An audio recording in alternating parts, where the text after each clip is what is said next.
നമുക്കറിയാം സപ്ലൈകോ വലിയ പ്രതിസന്ധിയിലൂടെ കടന്നു പോവുകയാണെന്ന് ഭക്ഷ്യമന്ത്രി തന്നെ അറിയിച്ചിട്ടുണ്ട്. ബജറ്റിന് ശേഷം ഉണ്ടായ പ്രശ്നങ്ങൾ അത് രാഷ്ട്രീയ വിവാദമാവുകയും ഒക്കെ ചെയ്തതാണ്.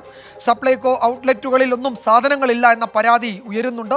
രാഷ്ട്രീയ പാർട്ടികൾ, പ്രതിപക്ഷ പാർട്ടികളൊക്കെ ഔട്ട്ലെറ്റിലേക്ക് മാർച്ച് നടത്തുന്നതൊക്കെ നമ്മൾ കണ്ടതാണ്. അതുമായി ബന്ധപ്പെട്ടാണ് ആദ്യത്തെ വാർത്ത. സപ്ലൈകോയെ കടുത്ത പ്രതിസന്ധിയിലാക്കി ഇതര സംസ്ഥാനങ്ങളിലെ കർഷകരും മില്ലുടമകളും. കുടിശ്ശിക ലഭിക്കാതെ സപ്ലൈകോയ്ക്ക് ഇനി സാധനങ്ങൾ നൽകേണ്ട എന്നാണ് അവരുടെ തീരുമാനം. കുടിശ്ശിക നൽകാത്തതിനെ തുടർന്ന് വിതരണക്കാർ ജനുവരി 29 നടന്ന ടെൻഡറും ബഹിഷ്കരിച്ചിരുന്നു. സപ്ലൈകോയിലെ പ്രതിസന്ധി പരിഹരിക്കാനുള്ള ശ്രമങ്ങൾ നടക്കുകയാണെന്ന് മന്ത്രി GR അനിൽ പ്രതികരിച്ചു. ആ റിപ്പോർട്ടിലേക്ക് ആദ്യം. വിപണി ഇടപെടൽ നടത്തി വിലക്കയറ്റം പിടിച്ചു നിർത്തുക എന്നുള്ളതാണ് സപ്ലൈകോയുടെ പ്രധാന ലക്ഷ്യം.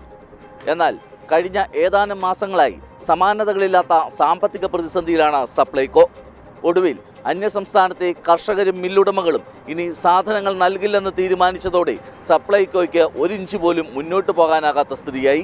സപ്ലൈകോയുടെ പ്രതിസന്ധി കൂടുതൽ രൂക്ഷമാക്കുന്നതാണ് മറ്റ് സംസ്ഥാനങ്ങളിലെ കർഷക സംഘടനകളുടെയും മില്ലുടമകളുടെയും നിലപാട്. 800 കോടിയോളം രൂപ കുടിശ്ശിക വന്നതോടെയാണ് സപ്ലൈകോയ്ക്ക് ഇനി സാധനങ്ങൾ നൽകേണ്ടെന്ന കടുത്ത തീരുമാനം. ഇതോടെ സപ്ലൈകോയുടെ പ്രതിസന്ധി ഇരട്ടിയാകും. ആന്ധ്ര, തമിഴ്നാട്, കർണാടക എന്നിവിടങ്ങളിൽ നിന്ന് നേരിട്ടാണ് വിതരണക്കാർ സാധനങ്ങൾ എത്തിക്കുന്നത്. കർഷകരും മില്ലുടമകളും കടുത്ത തീരുമാനമെടുത്തതോടെ കഴിഞ്ഞ ജനുവരി 29 നടന്ന ടെൻഡറിൽ വിതരണക്കാർ പങ്കെടുത്തില്ല.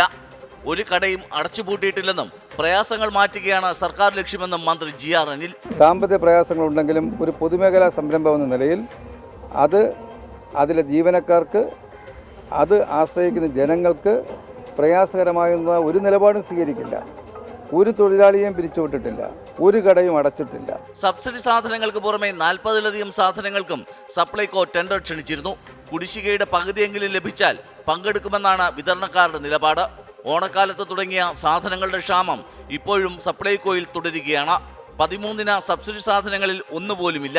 ഒട്ടുമിക്ക ഔട്ട്ലെറ്റുകളിലും ശബരി ഉൽപ്പന്നങ്ങൾ മാത്രമാണുള്ളത്. കുടിശ്ശിക തീർക്കാൻ ബജറ്റിൽ തുകയൊന്നും വകയിരുത്തിയിട്ടില്ലെന്നത് പ്രതിസന്ധി രൂക്ഷമാക്കുന്നു. പലതവണ ടെൻഡർ ക്ഷണിച്ചെങ്കിലും വിതരണക്കാർ ആരും തന്നെ പങ്കെടുത്തില്ല. ഔട്ട്ലെറ്റുകൾ മിക്കതും കാലിയായി കഴിഞ്ഞു. മുന്നോട്ടു പോകാൻ വഴിയില്ലാതെ നട്ടം തിരിയുകയാണ് സപ്ലൈകോ. VA ഗിരീഷ്, 24, തിരുവനന്തപുരം. പൊതുജനം കഴുതയല്ല സാർ. കഴിഞ്ഞ ഓണക്കാലത്താണ് സപ്ലൈകോയിലെ ഉൽപ്പന്നക്ഷാമം അതിരൂക്ഷമായി ജനങ്ങൾക്ക് അനുഭവപ്പെട്ടു തുടങ്ങിയത്. സാമ്പത്തിക പ്രതിസന്ധിയിൽ കേന്ദ്രവും സംസ്ഥാനവും പരസ്പരം പഴിചാരുമ്പോൾ ഇവിടെ ചില ചോദ്യങ്ങൾ ഇപ്പോഴും ബാക്കിയാണ്. ആ ഓണക്കാലത്ത് തുടങ്ങിയ ചോദ്യങ്ങളാണ്. അതിന് പലതിനും ഉത്തരം കിട്ടിയിട്ടില്ല. കുടിശ്ശിക തീർക്കാതെ സപ്ലൈകോയെ പ്രതിസന്ധിയിലാക്കിയതിന് ഉത്തരവാദി ആരാണ് എന്ന ചോദ്യമാണ് നമ്മൾ മുന്നോട്ട് വയ്ക്കുന്നത്. ഈ ചോദ്യത്തോട് പ്രിയപ്പെട്ട പ്രേക്ഷകർ പ്രതികരിച്ചിട്ടുണ്ട്, ജനങ്ങൾ പ്രതികരിച്ചിട്ടുണ്ട്. എന്താണ് അവർക്ക് പറയാനുള്ളതെന്ന് കേൾക്കാം. അവരുടെ കേസുകൾ നിറയ്ക്കാൻ വേണ്ടി മാത്രമേ നോക്കുന്നുള്ളൂ. രണ്ടുപേരും ഒരുപോലെ തന്നെയാണ്. അവരവരുടെ കാര്യങ്ങൾ മാത്രമല്ലേ ചെയ്യുന്നുള്ളൂ. 13 വർഷം മുമ്പേ നമ്മൾ 1 കിലോ അരി വാങ്ങിച്ചത് എത്ര രൂപയ്ക്കാണ്? 25 രൂപ, 26 രൂപ. ഇന്ന് 52 രൂപ, 55 രൂപ, 60 രൂപയിൽ എത്തി നിൽക്കുകയില്ലേ. എൻ്റെ അർത്ഥം സംസ്ഥാനം 100% പ്യൂറാ, പൊളിയാ. ജനങ്ങളോടുള്ള വെല്ലുവിളിയാണ് ഇവർ രണ്ടുപേരും കാണിക്കുന്നത്.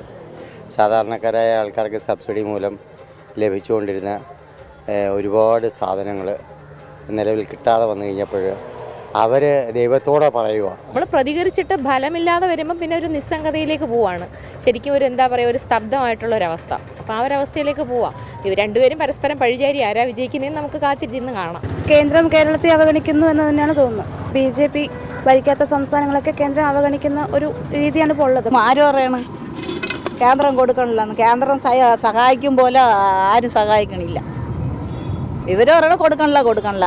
പെൻഷൻ പോലും നേരെ ചൊവ്വ തരണില്ലല്ലോ.